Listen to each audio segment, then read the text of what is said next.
નમસ્કાર વિદ્યાર્થી મિત્રો, હું નિકુંજ રાવલ આપ સર્વે વિદ્યાર્થી મિત્રોનું વેલકમ શાળાના દ્રશ્ય શ્રાવ્ય તાસમાં હાર્દિક સ્વાગત કરું છું। આજે આપણે ધોરણ 9નું પ્રથમ પદ્ય એટલે કે પહેલું કાવ્ય સમર્ચનમનો અભ્યાસ કરવા જઈ રહ્યા છીએ।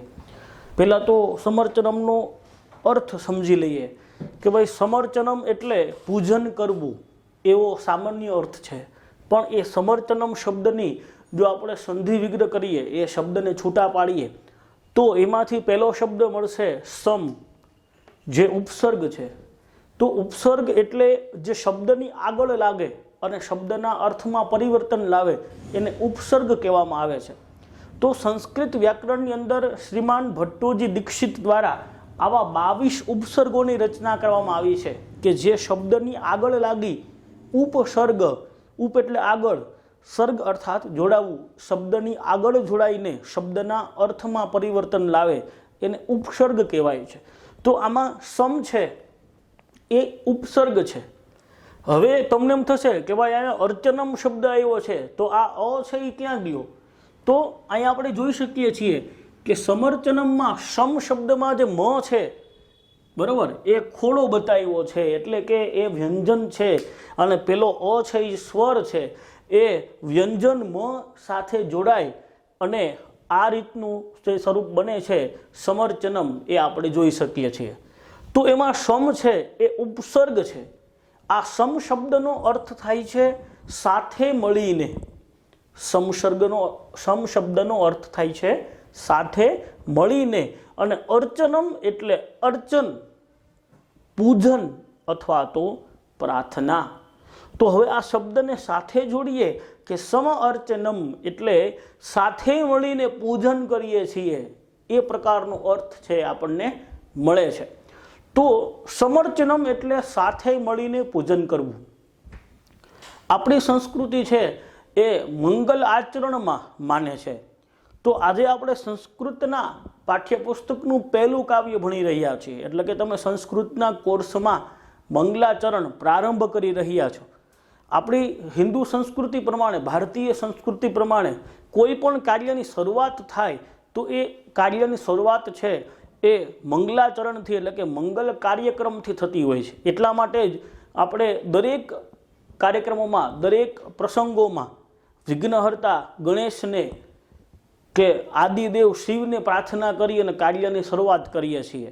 તો આજે આપણે સંસ્કૃત પાઠ્યપુસ્તકને અભ્યાસના માર્ગે પ્રારંભ કરી રહ્યા છીએ, ત્યારે આ પહેલું કાવ્ય આપ્યું છે સમર્ચનમ, જે મંગલાચરણ છે કે આપણો સંસ્કૃતનો અભ્યાસ છે એ અંતિમ ગદ્ય કે પદ્ય સુધી નિર્વિઘ્ન રીતે પૂર્ણ થાય એવી પ્રાર્થના, એવી અર્ચના સાથેની રજૂઆત એ સમર્ચનમ છે। એટલે આપણે શરૂઆતમાં અહીંયા મંગલાચરણ કરીએ છીએ। મંગલાચરણ માટે આપણને કુલ 6 શ્લોકો આપેલા છે, પણ વૈદિક અને લૌકિક એ બે પ્રકારની સંસ્કૃતમાં વિભાવનાઓ જોવા મળે છે। એટલે એ સંદર્ભે અહીંયા વૈદિક એટલે કે વેદોમાંથી લીધેલા શ્લોકો અને લૌકિક એટલે કે શ્લોકો જે સાહિત્યોમાં કે ઉપનિષદોમાં બતાવેલા છે, રામાયણ મહાભારત જેવા સાહિત્યિક ગ્રંથોમાં બતાવેલા છે, સુભાષિતામાં બતાવેલા છે, એવા શ્લોકોને લેવામાં આવ્યા છે। મિત્રો, એક મહત્વની વાત એ છે કે સમર્ચનમની અંદર આપણે એક વસ્તુ જોવા જેવી છે કે ભાઈ એમાં વૈદિક આપ્યા છે। વૈદિકને શું કહેવાય? વેદોમાંથી લીધેલા જે શ્લોક હોય એને શ્લોક નથી કહેવાતા, એને સંસ્કૃતમાં મંત્રો કહેવાય છે। અને જે લૌકિક એટલે કે સાહિત્યિક ગ્રંથોમાંથી લીધેલા છે એને શ્લોક કહેવાય છે। તો હિન્દુ ધર્મનું પાયાનું તત્વ જોઈએ એટલે કે ભારતના પ્રાચીનતમ ગ્રંથની વાત કરીએ તો એ વેદ છે। આ 4 પ્રકારના વેદો છે। પ્રથમ છે ઋગ્વેદ, બીજો છે યજુર્વેદ, ત્રીજો છે સામવેદ અને ચોથો છે અથર્વવેદ। આદિગુરુ શંકરાચાર્યએ આ 4 વેદોને ભારતના 4 અલગ અલગ ખૂણામાં વિભાજિત કરી અને એ પ્રકારે બ્રાહ્મણોને વિભાજિત કર્યા છે કે ઋગ્વેદી બ્રાહ્મણો, યજુર્વેદી બ્રાહ્મણો, સામવેદી બ્રાહ્મણો, અથર્વવેદી બ્રાહ્મણો। તો ગુજરાત સત્રમાં જે બ્રાહ્મણો આવે છે એ યજુર્વેદી બ્રાહ્મણો છે। ઋગ્વેદની અંદર દેવતાઓની પ્રાર્થનાના મંત્રો છે, દેવતાઓની સ્તુતિ કરવામાં આવી છે, બરાબર. ઋગ્વેદની અંદર દેવતાઓની સ્તુતિ કરવામાં આવી છે, જ્યારે યજુર્વેદની અંદર દેવતાઓનું પૂજન માટેના મંત્રો છે. સામવેદની અંદર આ દેવતાઓની સ્તુતિ અને આ દેવતાઓનું પૂજન છે એ ગાયનના સ્વરૂપમાં, એટલે કે એને ગાઈને રજૂ કરી શકાય એ પ્રકારનો ઉલ્લેખ છે. એટલા માટે જ સંગીત શાસ્ત્રની શરૂઆત છે એ સામવેદથી થઈ હોય એવું સ્પષ્ટપણે કહેવામાં આવે છે. જ્યારે અથર્વવેદ છે એ સામાજિક જીવનનો વેદ છે, જેની અંદર સામાજિક જીવનને લગતા સૂક્તો આપેલા છે. વેદોની અંદર સામાન્ય રીતે સૂક્તો છે અને એ સૂક્તોની અંદર મંત્રો છે. ઋગ્વેદની આપણે વાત કરીએ તો એમાં મંડળ છે, મંડળમાં સૂક્ત છે અને સૂક્તમાં મંત્ર છે. એ જ પ્રમાણે યજુર્વેદમાં, એ જ પ્રમાણે સામવેદમાં, એ જ પ્રમાણે અથર્વવેદમાં. તો આવી રીતે જે 4 વેદ છે એ 4 વેદમાંથી અહીં આપણને ઋગ્વેદ અને યજુર્વેદ એ 2 વેદોને પસંદ કરવામાં આવેલા છે અને એ 2 વેદોમાંથી મંત્રો, એટલે કે કુલ મળીને ઋગ્વેદમાંથી 1 મંત્ર છે અને યજુર્વેદમાંથી 2 મંત્રો પસંદ કરવામાં આવેલા છે. વેદમાં આવતા જે વચન છે એ વચનને શું કહેવામાં આવે છે? મંત્ર કહેવામાં આવે છે. વેદમાં આવતા વચનો, એટલે કે વેદમાં આવતી વિચારધારા, વેદમાં આવતી પ્રાર્થનાને શ્લોક કહેવાતા નથી, એને મંત્ર કહેવાય છે. પ્રસ્તુત કૃતિની અંદર, સમર્ચનમની અંદર જે મંત્ર આપેલા છે એ 3 પ્રકારના મંત્ર છે, જેમાં પહેલો મંત્ર એ અગ્નિદેવની સ્તુતિ કરતો મંત્ર છે. બીજો મંત્ર એ અગ્નિદેવ પ્રત્યે પ્રાર્થના કરતો મંત્ર છે, જ્યારે ત્રીજો મંત્ર એ ભગવાન શિવના પૂજન માટે વપરાતો પૂજન મંત્ર છે, જે રુદ્રાષ્ટાધ્યાયના 5મા અધ્યાયમાંથી લેવામાં આવેલો છે, એ પૂજન મંત્ર છે. તો આમ પ્રસ્તુત કૃતિમાં વૈદિક જે મંત્રો છે એમાં પ્રથમ મંત્ર સ્તુતિ કરતા, બીજો મંત્ર પ્રાર્થના કરતા અને ત્રીજો મંત્ર એ પૂજન કરતા પ્રકારનો છે. બીજી વાત કરીએ કે વૈદિક મંત્રો શા માટે વેદના મંત્રો કહેવાય છે અને લૌકિક શ્લોકો કહેવાય છે? તો પ્રથમ તો આપણે શરૂઆત હવે વેદના મંત્રોથી ને શ્લોકોથી કરવાના છીએ. તો પ્રથમ વાત, મંત્રો કોને કહેવાય અને શ્લોક કોને કહેવાય એ પણ સમજવું જરૂરી છે. આ બંને વચ્ચેનો તફાવત સમજવો જરૂરી છે, તો જ તમે મંત્રો અને શ્લોકોને વ્યવસ્થિત રીતે સમજી શકશો. તો વેદમાં આપેલા મંત્રો છે, મંત્ર એટલે જે મનમાંથી ઉત્પન્ન થયા છે તે વેદ છે, એને અપૌરુષેય કહેવામાં આવ્યા છે. અપૌરુષેય એટલે જે કોઈ પુરુષે રચના કરી નથી. અહીંયા અપૌરુષેય એટલે પુરુષ અને સ્ત્રીનું વાત કરવામાં નથી આવી કે કોઈ સ્ત્રીએ નથી રચ્યા અને પુરુષે રચ્યા છે, અથવા તો પુરુષે નથી રચ્યા અને સ્ત્રીએ રચ્યા છે, એવી વાત નથી. વેદોને અપૌરુષેય કીધા છે, એટલે કે એ કોઈ જીવાત્માથી લખેલા નથી. વેદ સ્વયં ભગવાને પરમાત્માએ રચેલા છે. કારણ કે તમે જોશો કે ઋગ્વેદ હોય કે યજુર્વેદ હોય એમાં મંત્ર દ્રષ્ટા ઋષિ એવો શબ્દ આવે છે. ગાયત્રી મંત્ર છે એના મંત્ર દ્રષ્ટા ઋષિ વિશ્વામિત્ર છે. તો ગાયત્રી મંત્રનો જ્યારે આપણે વૈદિક પાઠ કરતા હોઈએ ત્યારે ઉપરમાં એવું આવે કે મંત્ર દ્રષ્ટા ઋષિ વિશ્વામિત્ર. મંત્ર દ્રષ્ટા એટલે મંત્રને જોનારા, મંત્રનું દર્શન કરનારા. ઋષિ મુનિઓને ઈશ્વરના આશીર્વાદથી અથવા તો ઈશ્વરના મુખેથી મંત્રનું જ્ઞાન થયું અને એમના મનમાં ઉત્પન્ન થયેલી એ વાણી જ્યારે તાળપત્રોમાં લખાણી ત્યારે મનમાંથી ઉત્પન્ન થઈ છે, એટલા માટે એ મંત્રો થયા. બરાબર? મનમાંથી ઉત્પન્ન થયેલી વાણી એ દેવતાઓ સ્વયં ઈશ્વરે કીધેલી હતી, એટલે એને મંત્રો કહેવામાં આવેલા છે. તો આપણી કૃતિની અંદર ઋગ્વેદ અને યજુર્વેદમાંથી મંત્રો લેવામાં આવ્યા છે. એટલા માટે વેદ છે એ સ્વયં ઈશ્વરે રચેલી રચના છે અને ઈશ્વરે રચી રચના છે, એટલે એનો કોઈ લેખક કે ઓથર છે નહીં. જ્યારે લૌકિક યુગની વાત કરીએ તો એની અંદર રામાયણ અને મહાભારત એ લૌકિક યુગના પ્રથમ ગ્રંથો છે. આપણે જાણીએ છીએ કે મહાભારત છે એના લેખક, એના ઓથર વેદવ્યાસજી છે અને રામાયણના લેખક ઓથર વાલ્મીકી ઋષિ છે. તો એ કોઈ વ્યક્તિ દ્વારા, એ કોઈ માણસના માધ્યમથી, કોઈ વિદુષી એટલે કે કોઈ સ્ત્રીઓના માધ્યમથી લખાયેલી રચનાઓ, કોઈ વિદ્વાન, કોઈ પુરુષના માધ્યમથી લખાયેલી રચનાઓ છે એ લૌકિક રચનાઓ કહેવાય છે અને એને શ્લોકો કહેવામાં આવે છે, કારણ કે મનુષ્યના મુખમાંથી નીકળેલી રચના છે એટલા માટે એ શ્લોક કહેવાય છે. અને પેલું ભગવાને મનુષ્યને જ્ઞાન આપ્યું અને એના મનમાંથી ઉત્પન્ન થયું એટલે એ મંત્ર છે. અને આ મનુષ્યએ પોતાના જ્ઞાન આધારે પોતાના મુખેથી બીજાને કીધું એટલે એ શ્લોક છે. તો આ તફાવત મંત્રો અને શ્લોકોમાં રહેલો છે. તો આપણી કૃતિમાં પ્રથમ જે છે એ વેદમાંથી લીધેલા વૈદિક મંત્રો છે અને પાછળના જે બીજા પેજમાં 3 આપ્યા છે એ લૌકિક એટલે લોકો દ્વારા રચાયેલા, ઋષિમુનિઓ દ્વારા રચાયેલા શ્લોકો છે. હવે લૌકિક શ્લોકની વાત કરીએ તો આપણી કૃતિની અંદર લૌકિક જે રચનાઓ છે એ કાં તો ગદ્યમાં હશે અને કાં તો પદ્યમાં હશે. તો પદ્યમાં જેટલા શ્લોકો છે એ કોઈને કોઈ છંદ સાથે જોડાયેલા છે. તો આપણા જે લૌકિક શ્લોકો છે એમાંનો પહેલો શ્લોક છે એ શાર્દૂલ વિક્રીડિત છંદમાં છે અને પાછળના 2 શ્લોક છે એ ભુજંગ પ્રયાત છંદમાં છે. તો આ પ્રમાણે આપણે જોઈ શકીએ છીએ કે વેદોની અને લૌકિક ગ્રંથોની આ વિશેષતાઓ આપણે જોઈ શકીએ છીએ. બીજી મહત્વની વાત છે કે વૈદિક વેદોની ભાષા છે, વેદોની રજૂઆત છે એ સસ્વર છે, એટલે કે સ્વરોની સાથે રજૂ થતી હોય છે. તમે આપણી ચોપડી તમારી પાસે હશે, તમારી પોતાની ચોપડી હશે, એમાં જોશો કે મંત્રો ઉપર આ પ્રકારની નિશાની કરી હશે. ક્યાંક આવી આડી લીટી હશે તો ક્યાંક આવી ઊભી લીટી હશે. તો હવે પ્રશ્ન એ થાય કે આ આડી લીટી અને ઊભી લીટી શેનો સંકેત કરે છે? તો એ વૈદિક મંત્રોમાં જ છે, લૌકિક શ્લોકોમાં પાછું આપણે એવું જોઈ શકતા નથી. તો એનું શું કારણ છે?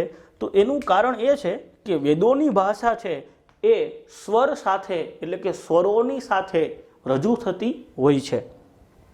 તો વૈદિક જે સ્વર છે એ 3 પ્રકારના માનવામાં આવ્યા છે.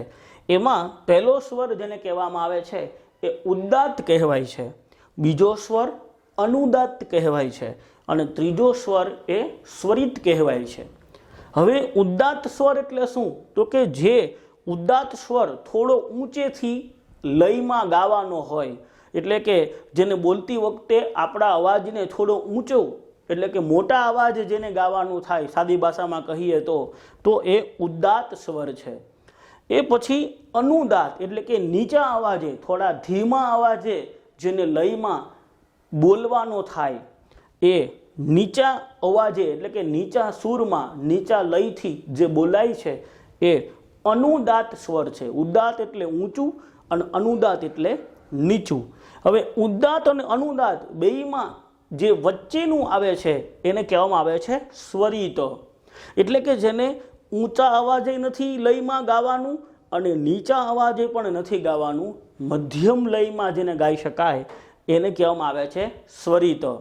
તો આપણી ચોપડીમાં જે નિશાનીઓ કરવામાં આવી છે એ ઉદ્દાત અને સ્વરિતની છે.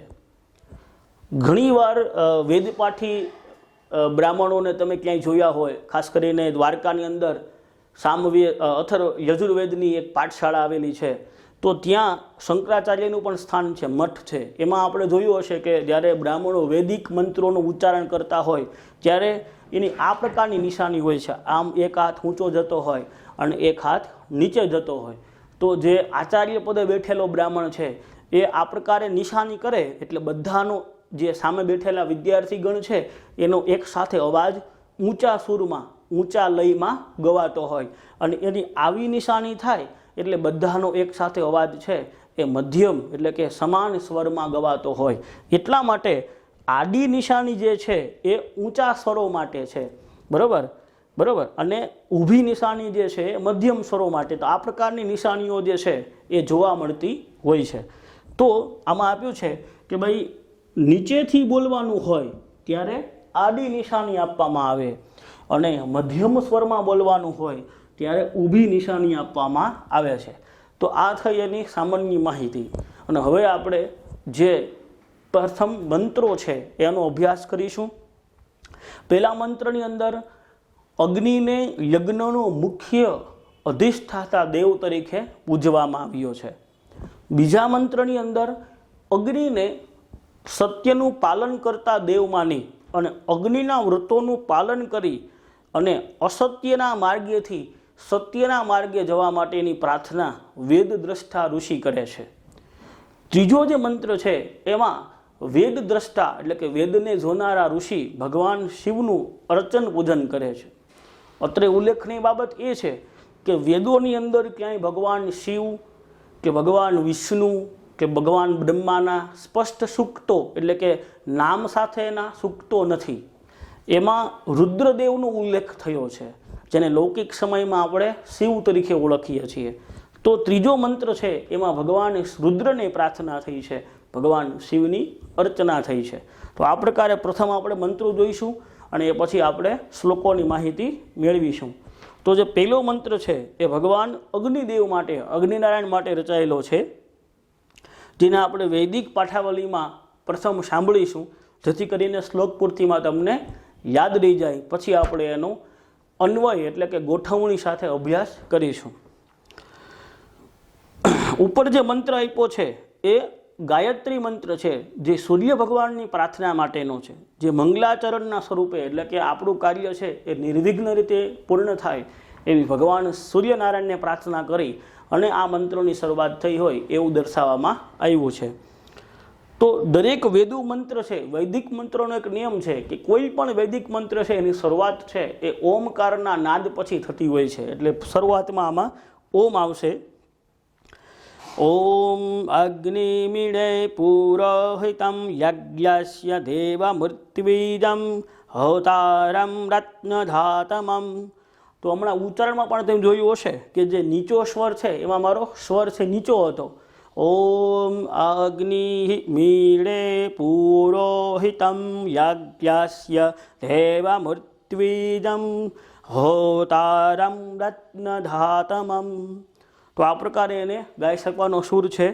હવે એમાં જે અગ્નિ શબ્દ છે એમાં આપણે એક શબ્દને ઉમેરવો પડશે, જે શબ્દરૂપ છે અહમ।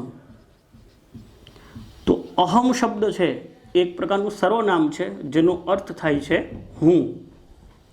અગ્નિ શબ્દ પહેલો જ આપેલો છે શ્લોકમાં, એની બાજુમાં કાઉન્સમાં અહમ એવો શબ્દ ઉમેરવો।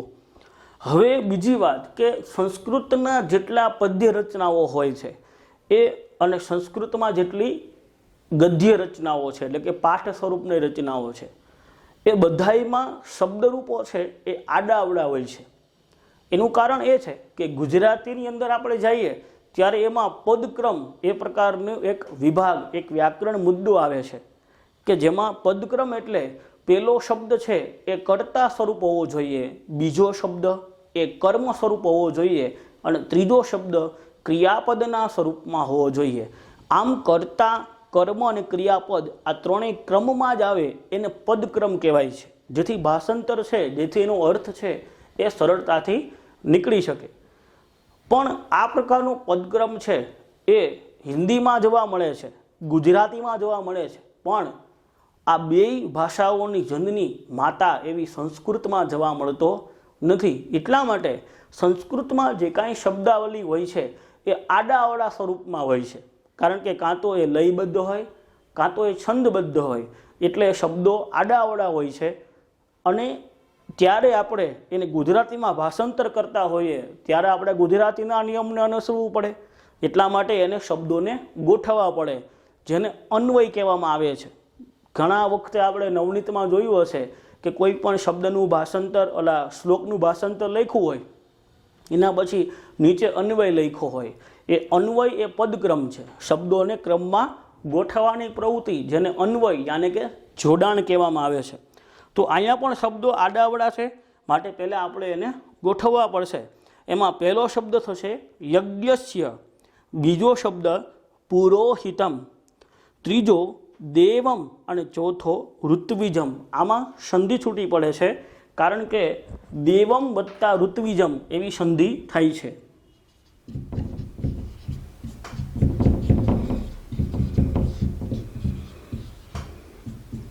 દેવમ એટલે દિવ્ય પ્રકાશવાળા અગ્નિદેવ એવા સ્વરૂપમાં દેવમ શબ્દનો ઉલ્લેખ છે. ત્યારે ઋત્વિજમ, ઋત્વિજમ એટલે સામાન્ય રીતે યજ્ઞમાં જે આચાર્ય હોય છે, આપણે જોઈએ છીએ કે ભાઈ યજ્ઞમાં યજ્ઞવેદી યજ્ઞકુંડ હોય, એમાં એક બ્રાહ્મણથી મંત્ર બોલતો હોય જેને આચાર્ય કહેવામાં આવે, અને બીજા જે 4 બ્રાહ્મણો છે એ આચાર્યએ બોલેલા મંત્રોને અનુસરણ કરે અને પછી એ શ્લોકને સ્વાહા બોલીને હોમ કરે. તો જે મંત્ર બોલનારો મુખ્ય આચાર્ય બ્રાહ્મણ છે એને વેદની ભાષામાં ઋત્વિજમ કહેવામાં આવે છે. એટલે અહીંયા અગ્નિદેવને ઋત્વિજમ યજ્ઞને કરાવનાર મુખ્ય બ્રાહ્મણ તરીકે પણ દર્શાવેલા છે. તો પેલો શબ્દ છે યજ્ઞસ્ય, બીજો પુરોહિતમ, ત્રીજો દેવમ, ચોથો ઋત્વિજમ, પાંચમો બીજી લીટીમાં હોતારમ, છઠ્ઠો રત્નધાતમમ, સાતમો અગ્નિ, આઠમો મીડે. તો આ શબ્દમાં પણ સંધિ છૂટી પડે છે અગ્નિમ વત્તા ઈડે.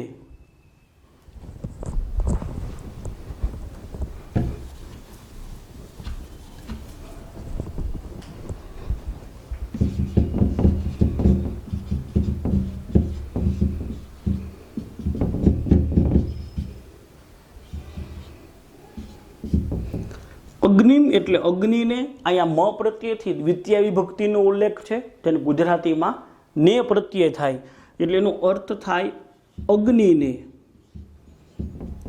આ દ્વિતીય વિભક્તિનો મ પ્રત્યય છે સંસ્કૃત પ્રમાણે, અને ગુજરાતીમાં એનો ને પ્રત્યય છે.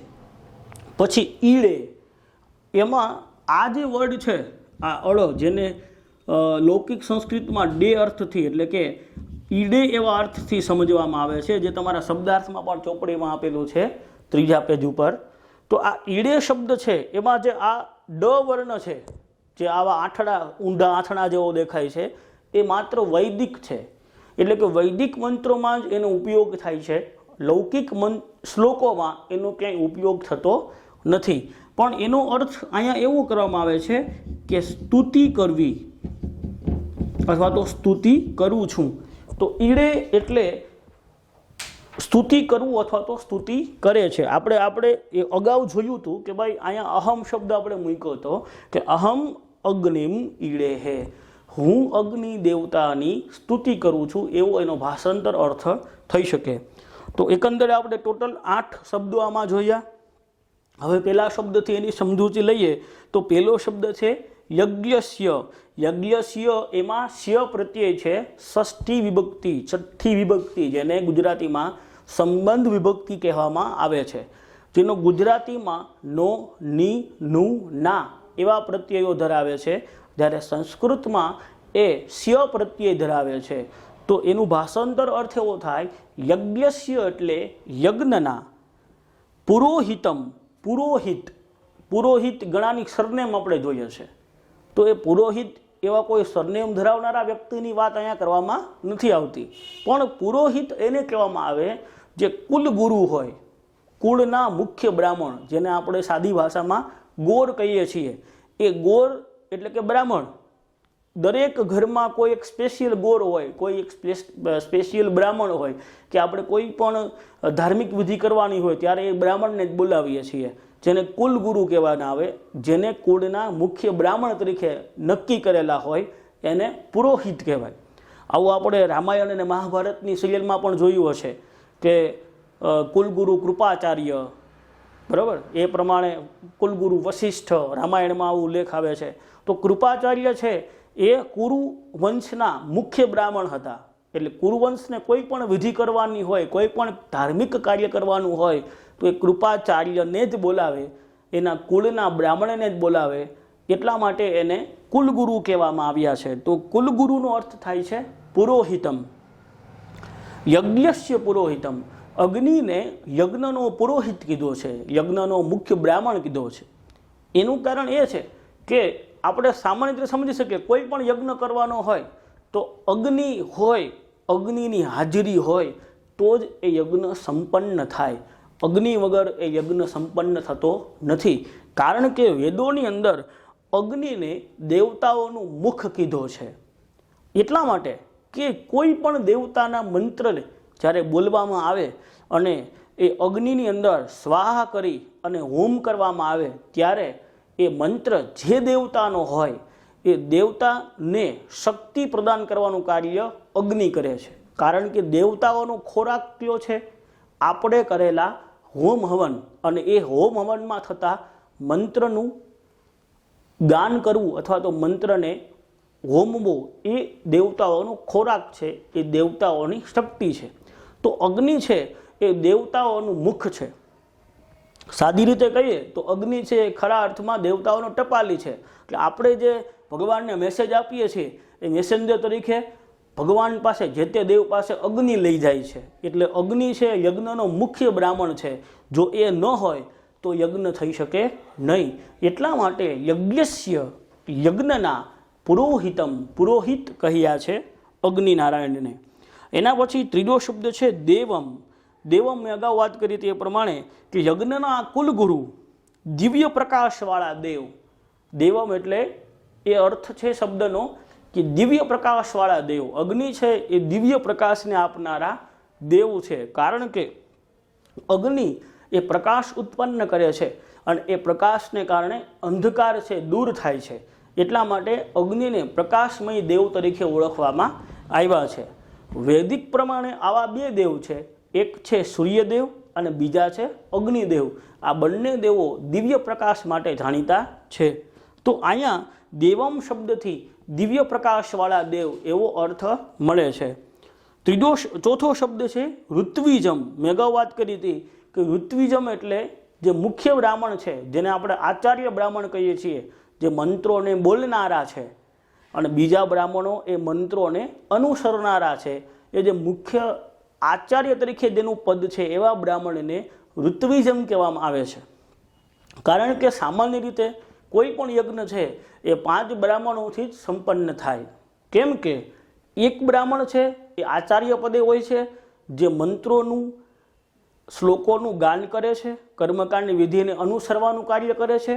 અને બાકીના જે 4 બ્રાહ્મણો છે એ આ આચાર્ય પદે રહેલા બ્રાહ્મણોના મંત્રને અનુસરવાનું અને હોમાત્માનું કાર્ય કરે છે. આપણે ઘણી જગ્યાએ જોયું હશે કે એક બ્રાહ્મણ આપણા ઘરે યજ્ઞમાં આવ્યા હોય, એ કાંઈ હોમ હવન ન કરતા હોય, એ ખાલી મંત્ર જ બોલતા હોય, અને બીજા બ્રાહ્મણો એ સ્વાહા સ્વાહા કરતા હોય, એટલે કે એને મંત્રને અનુસરતા હોય. એટલા માટે યજ્ઞના મંત્રોમાં સ્વાહા બોલવામાં આવે છે. કારણ કે વેદો પ્રમાણે અગ્નિના પત્નીનું નામ સ્વાહા છે. એટલે જ્યારે અગ્નિદેવને પ્રસન્ન કરવાના હોય ત્યારે એના પત્નીનું ઉચ્ચારણ થાય ત્યારે જ અગ્નિદેવ એ હોમને સ્વીકારે છે. એટલા માટે અહીંયા ઋત્વિજમ શબ્દનો અર્થ થયો છે. એના પછી 5મો વર્ડ છે હોતારમ. હોતારમ એટલે હોમ હવન કરનારા.